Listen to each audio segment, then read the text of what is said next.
Hi, everybody. Hi, It's Amy. and Amber, back together again.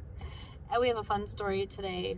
Well, it didn't start off very fun, but it ends really fun. It's the story of Saul that turns into Paul after an encounter that he has with Jesus.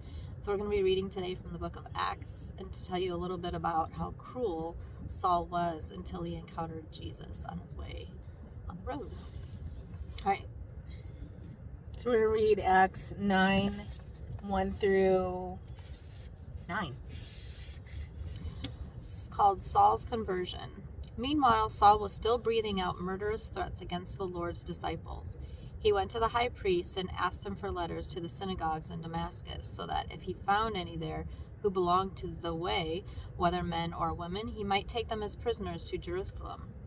As he neared Damascus on his journey, suddenly a light from heaven flashed around him. He fell to the ground and heard a voice say to him, "Saul, Saul, why do you persecute me?" "Who are you, Lord?" Saul asked. "I am Jesus, whom you are persecuting," he replied. "Now get up and go into the city, and you will be told what you must do." The men traveling with Saul stood there speechless. They heard the sound but did not see anyone. Saul got up from the ground, but when he opened his eyes, he could see nothing. So they led him by hand into Damascus. For the next 3 days he was blind, and he did not eat or drink anything. All right. So if anybody does not know who Saul was, earlier in Acts, I believe, Saul was a guy that persecuted Christians. He was the worst of the worst. He would go into break into their homes and jail them and do all that kinds of bad stuff. Kill. Yes. Kill. Just because what Paul did, he followed the law of Judaism. Mm-hmm. So, and Judaism in that time, religious beliefs that did not believe that Jesus Christ was the Messiah. So he was, what are they called? Judaizer or something like that. Judaizer. Yeah. And yeah. And on his way to Damascus to do more of his persecution of Christians, Jesus was like, "Hey, buddy, you better get it together. Like, you're hurting me," and all that good stuff.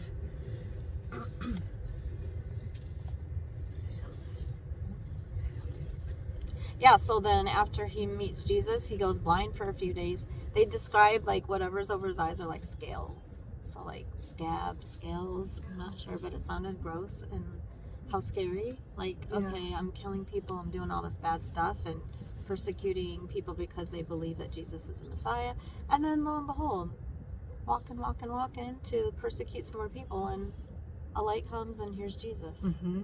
And Jesus is like, "Why are you doing this to me? Why are you persecuting me and my people?" And he goes blind, and then he has another encounter. Yes, there's another encounter talking about how he's going to meet with somebody that's going to direct him. Mm-hmm.